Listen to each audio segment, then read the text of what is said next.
TikTok's most terrifying horror creator has invaded YouTube with a series all about the demons you can find online. But these aren't just internet trolls or hate farmers. No, there's something darker going on here, and the most important thing you need to remember: don't follow that voice downstairs.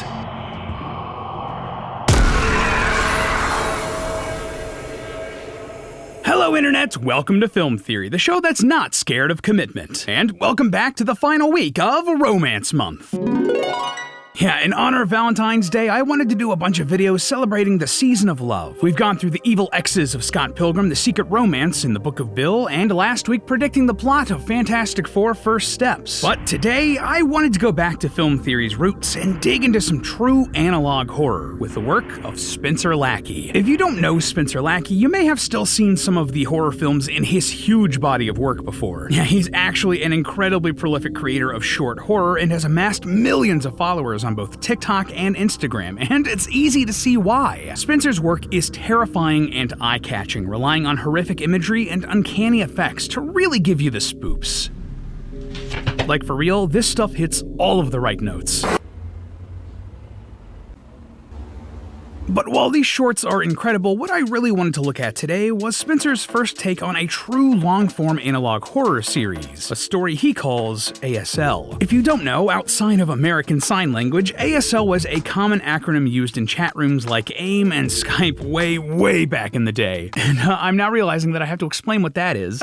Basically, AIM and Skype were like old-school versions of Discord. Anyway, the acronym stood for Age, Sex, Location, and was shorthand for immediately getting to know the basic facts about the stranger you were talking to and what was, appropriate for the conversation. Yeah, if you think the anonymity of modern social media and Reddit threads today is wild, that was nothing compared to the sorts of chat rooms we had back in the day. Anyone or anything could be on the other side of these chat logs, and Spencer took advantage of that here in his series, creating a mystery centered on a relationship that starts on the internet. I know, hold in your gasp. Can you imagine meeting someone through the internet? But in all seriousness, the logline here, the TLDR, a boy's family disappears, but he seems way more concerned about talking to his online girlfriend than getting to the bottom of where they went. And things only get creepier by the day. The boy is plagued by holes in his memory, strange dreams, haunting voices, and of course, plenty of jump scares.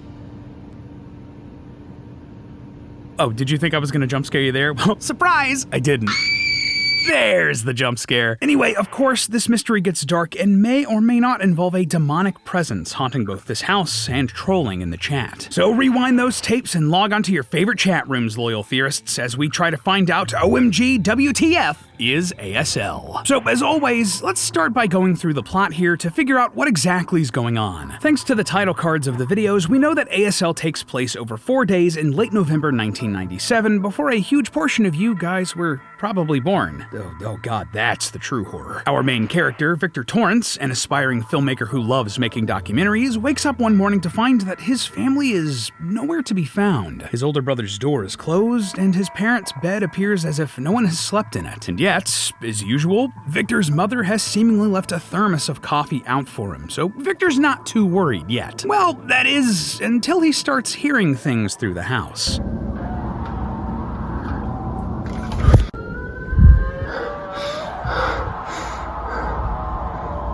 Now, I know this sounds absolutely terrifying, but don't you worry, Victor has a plan. He's gonna call the police tomorrow. Wait, tomorrow?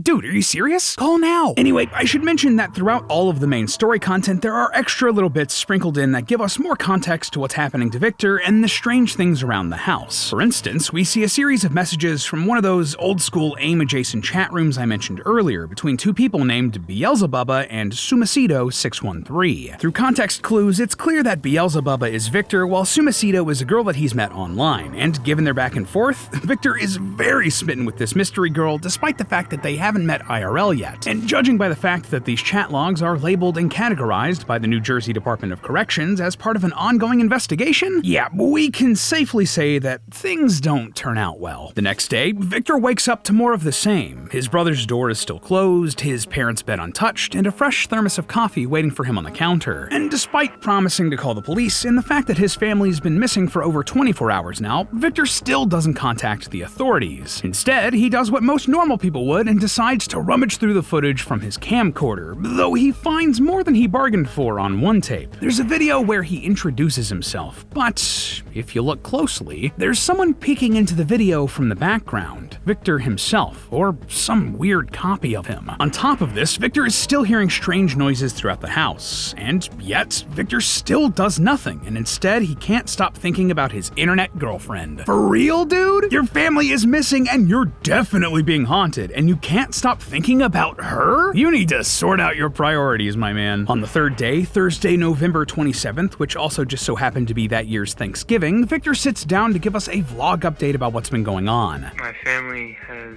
been gone for 3 days now. I should have called the police 2 days ago. Oh, really? You think? Anyway, besides stating the obvious, Victor goes on to describe how he hasn't been able to sleep, but that the previous night he had a particularly vivid nightmare. I was in my basement.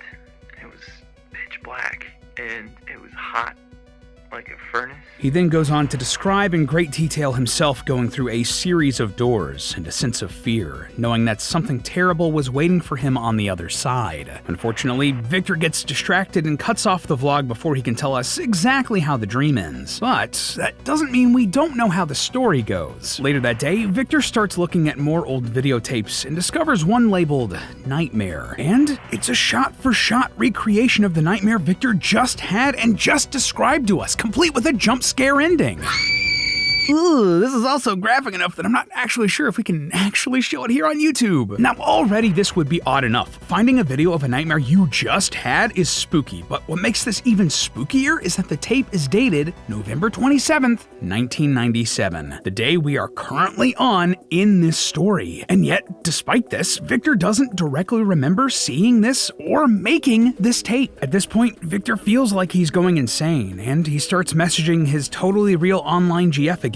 In new chat messages, we see that he's starting to freak out and asks her to come over because he feels like he's losing his mind. She agrees and says she'll be there in a couple of hours. I mean, this isn't the police, but at least Victor's calling someone, right? But, well, we never see exactly what happens after this. All of a sudden, we fast forward to the next day, but we don't get another tape from Victor. Instead, we're shown a news report detailing that, in a surprise to no one, Victor's parents and brother are dead. Victor has been taken into custody as the primary suspect based on overwhelming evidence, and officers say they found a bloody paring knife in the sink, which they suspect to be the murder weapon. The family appears to have been dead for several days, and Victor was found huddled and crying over them. When he noticed us, he frantically motioned towards an empty corner, insisting someone there had murdered his family. He said, "She did this. She lied to me. She this." Next to Victor was one final VHS tape labeled Sumicido 613, which he said he had no idea where it came from. On it, there's a series of disturbing videos of various monsters, followed by one final chat log between Victor and Sumicido. She reveals that she's in the basement, which is probably why Victor finally went down there. We cut to footage from his camcorder as he makes his way to the basement, as a female voice calls out to him. Cue the scariest jump scare of the series, and yeah, that's it. Classic analog horror stuff, right? But while it's super spoopy, what exactly was going on here? How deep can we dig into this? So, the first thing we should probably talk about, who exactly killed Victor's family? Well, Victor's taking the fall, but Victor also insists that it was Sumicido. So, who's actually to blame? Well, Victor does a lot of things that immediately makes him suspicious. Like, I know horror movie protagonists are often supposed to do some pretty dumb things to keep the story going, but my God! Victor waited days to contact anyone about his family disappearing, to the point that it was Thanksgiving. You know, the holiday famous for spending time with family, and didn't do a gosh darn thing about it. And that's without mentioning that the murder weapon, a bloody paring knife, was found in the kitchen sink, somewhere we know Victor would have seen because he kept going to the kitchen every morning to get his thermos of coffee. Not only would a normal person have called the police a dozen times over at this point, but Victor thinks he should call the police and doesn't. That's not exactly something an innocent person would do. And then there's the massive gaps in his memory, like there's an unreliable narrator, and then there's whatever the heck's happening with Victor. On multiple occasions, Victor has pretty big gaps in his knowledge and memory that should alarm him. And this is especially true of all of the camcorder tapes strewn about the house that he had no recollection of making, despite being the filmmaking nerd in the household. And all of those tapes are weird, creepy, and borderline haunted. If I found any of these tapes randomly in my house, house, I wouldn't be able to sleep at night, let alone think about anything else. So is Victor just lying about Sumacito killing his family and not him? Is this just some elaborate documentary he's making about his descent into insanity and how he actually killed his brother and parents? That's pretty dark, and while I do think it's a valid interpretation, I think that there's something else going on here. I mean, that should be pretty obvious with all of the weird, monstrous imagery going on and the ghostly whispers and demonic howling heard all throughout the house. See, Victor may have killed his parents, but it may not have been the real Victor. And the key to understanding this? The chat log usernames. Let me explain. So, okay, yeah, just to head this off, a lot of the usernames created by people the age of these characters might not necessarily be the most thought out. I mean, I knew what I was doing when I created my Glacier Dragon 2002 email when I was 9, but can you really read that much into these? Absolutely. And not only should we, but they hide some really juicy lore. First up, Victor's username, Beelzebubba, is clearly meant to be a riff on the name Beelzebub.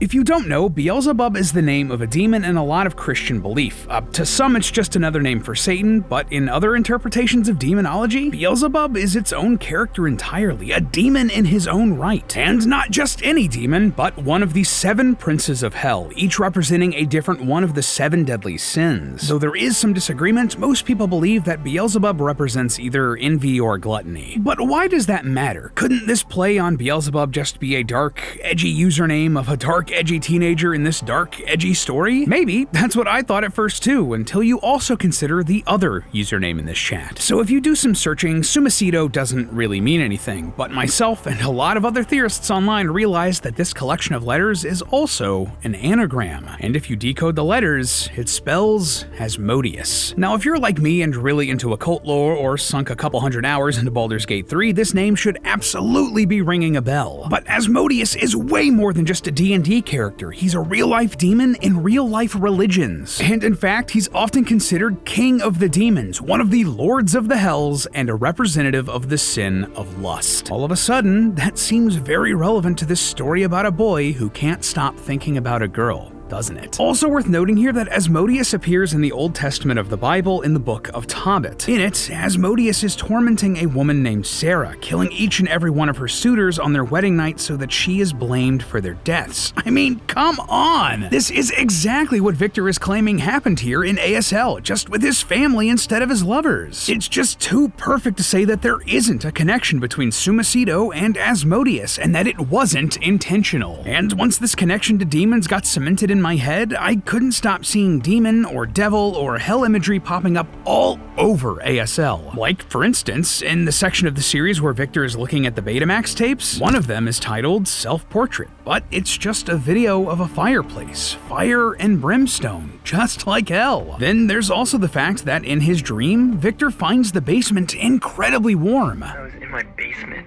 It was pitch black, and it was hot. Like a furnace? Unbearably hot, like a furnace, just like hell. Another smaller connection that's admittedly a bit of a stretch could even be the name of the series itself, ASL. While yes, this is obviously a reference to the term age, sex, location like we already talked about, these letters can also be online slang for as hell. And even if that one is just like a bit too much of a stretch for you, this one is extra crazy. In the final tape discovered near Victor towards the end of the series, there's some spooky audio that sounds a heck of a lot like an exorcism, the removal of a demon from one's body.